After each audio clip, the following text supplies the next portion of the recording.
Welcome back. In the previous video, we added a camera, boom, and a follow camera to the shooter character.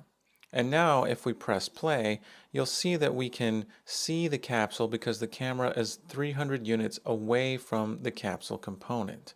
But if we click into the viewport and try to move around, we can't move because we haven't programmed any movement functionality. That's what we're going to do in this video. So first, we're going to need a couple of functions for moving the character. We're going to map these functions to the WASD keys as well as thumbsticks for a console controller.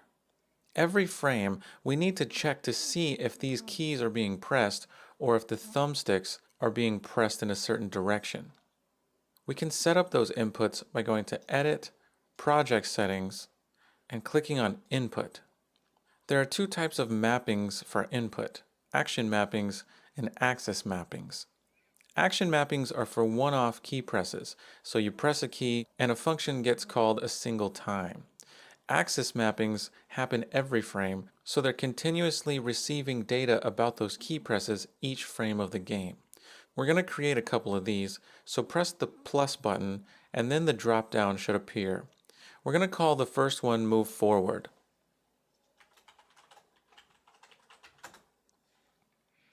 Now Move Forward is going to be mapped to the W and the S keys. You'll see right here it says select the key value. If you click on that and then press the key on the keyboard, such as W, then it'll select that key for you. Let's go ahead and press the plus icon so we can map another key to the Move Forward mapping. Click the icon and this time type the S key. Now to the right we have the scale value, and I'm going to scale the S to -1. Now what happens is every single frame we're now listening for whether or not the W or S keys are being pressed. That information will be fed to the functions that we bind to this axis mapping, and we're going to get to that shortly. We also want to add to the Move Forward mapping, and this time we're going to search for gamepad left thumbstick x-axis. This is the left thumbstick on a console controller, and we're mapping only the x-axis of that, which is the left and right movement of that thumbstick. Let's create another axis mapping, and this one we're going to call Move Right. For Move Right, we're going to map the D key. Let's add another one, and we're going to map the A key.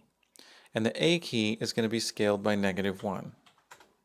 Finally, we're going to add another one, and this is going to be the gamepad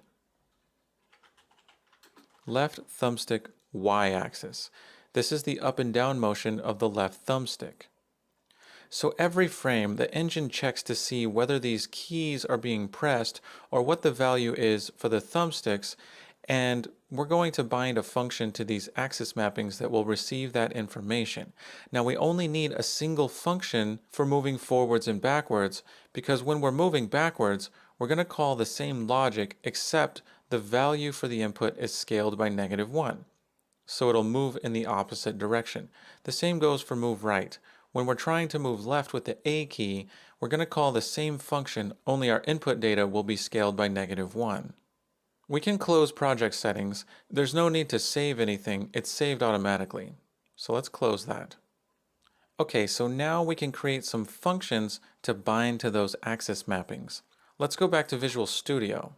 And in Shooter Character, we're going to add a couple of functions to the protected section.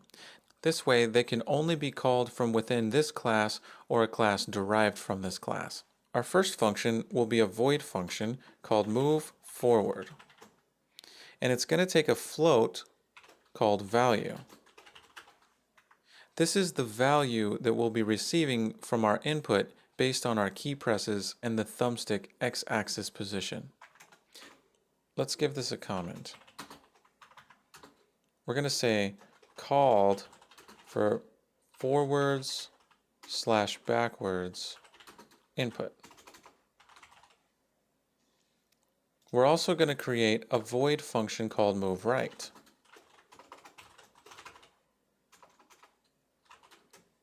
This one will also take a float called value.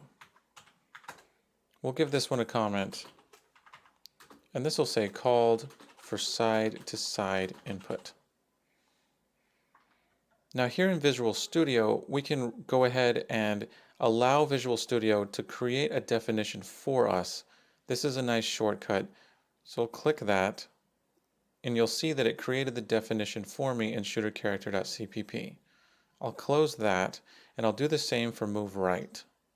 Now I can close that, and back here in shootercharacter.cpp, I can scroll down and see my move forward and move right functions.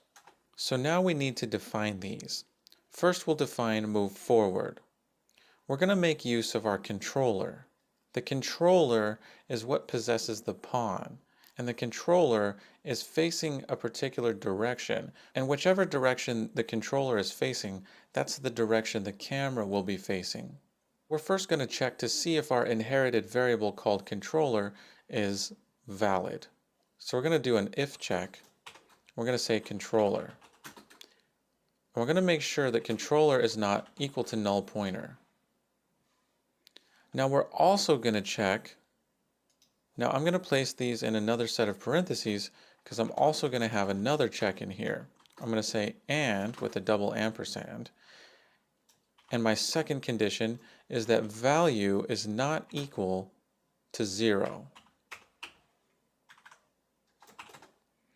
If the controller is null, or if the value is 0, then we don't even need to perform anything in this function. But if this if check succeeds, then we can move the character forward. So first we need to find out which direction is forward. So I'm going to add a comment. Find out which way is forward. I'm going to create an F rotator. It's going to be const because I don't plan on changing this, and it's called rotation. I'm going to initialize it by calling controller getControlRotation. So this is a function that gets the rotation of the controller. So whichever way the controller is facing, we're going to get that as an F rotator.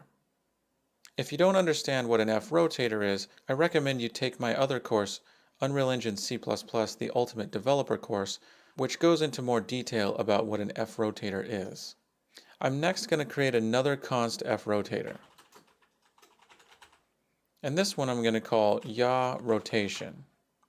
Yaw rotation is going to be the rotation that we got from the controller, except the pitch and the roll will be zeroed out. We only want the yaw component. So I'm going to say 0, rotation.yaw, 0. So now we have a rotator that corresponds to our controller's orientation, only we're zeroing out the pitch and the roll. We only want the yaw direction, which is basically the direction that you would get if you stood upright and turned around in a circle. Whichever direction you're facing, that's your yaw. Next, we want a vector corresponding to this direction. So I'm going to create a const local variable of type fVector called direction. And I'm going to initialize this with the following. I'm going to create an F rotation matrix. And I'm going to create this F rotation matrix passing in yaw rotation. This creates a mathematical construct called a matrix that is characteristic of the yaw rotation.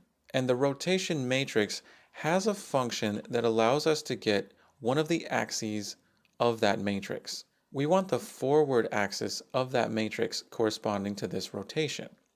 So we can call getUnitAxis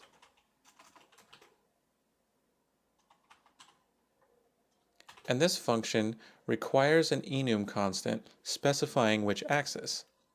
The enum constant is called eAxis x. That's the forward axis. So this function will get the x-axis direction from the rotation matrix. And a rotation matrix can be constructed using a rotator, which we used yaw rotation. So In a nutshell, direction is pointing in the direction that corresponds to our controller's orientation. We're going to use this by calling add movement input.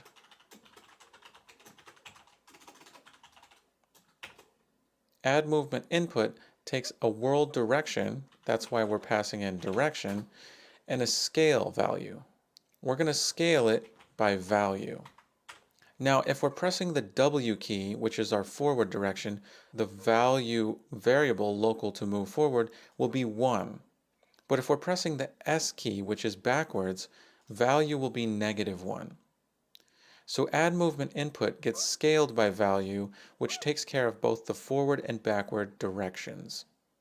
Add movement input simply moves our character, and other information in the movement component determines how fast the character goes, such as max walk speed and things like that. All we need to worry about is calling add movement input and telling our movement component that we need to move. Now the move right function is going to be very similar.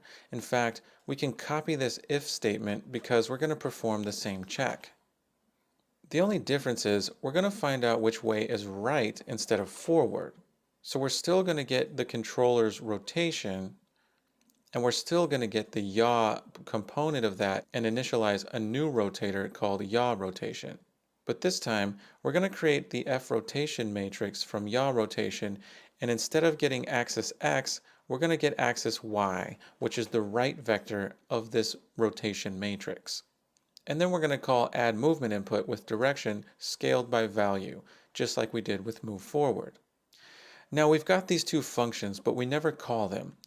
The last thing to do is to bind these functions to the axis mappings that we created for our key presses and the gamepad thumbstick. We do this in setup player input component. Setup player input component has access to something called the player input component. This is what we use to bind functions to axes.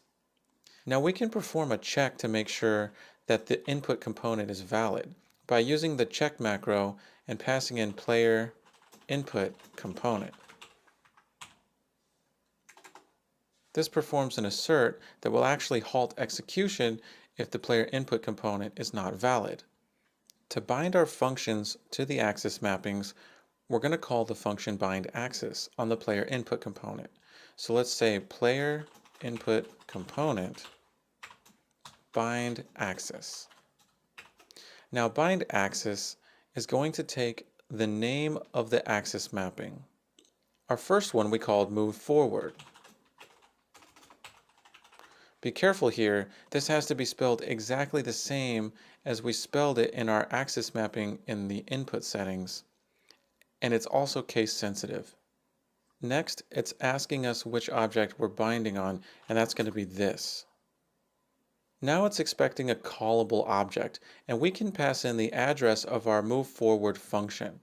So we're going to use the address of operator and pass the fully qualified function name, a shooter character, scope resolution operator, move forward. So bind axis requires the axis name, the class we're using this on, as well as the address of the function we're binding.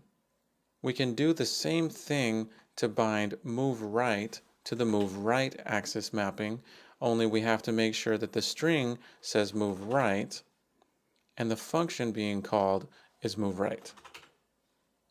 And that's it. Let's go ahead and compile this. Okay, let's hop back in the editor and press play. And if we click in the viewport, we'll see that we can move forward, backward, left, and right, so our movement mechanics are working properly. Excellent job.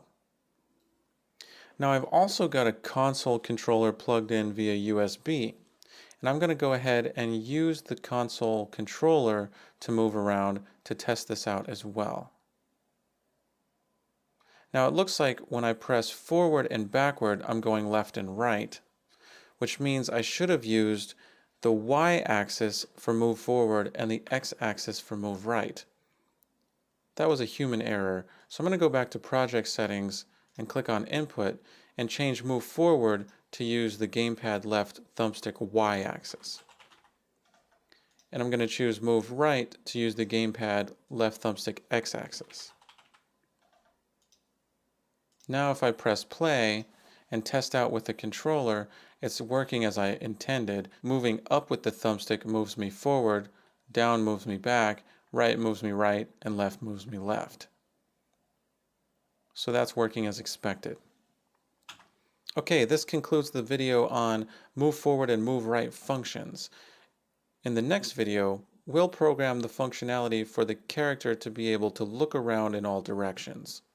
Stay tuned.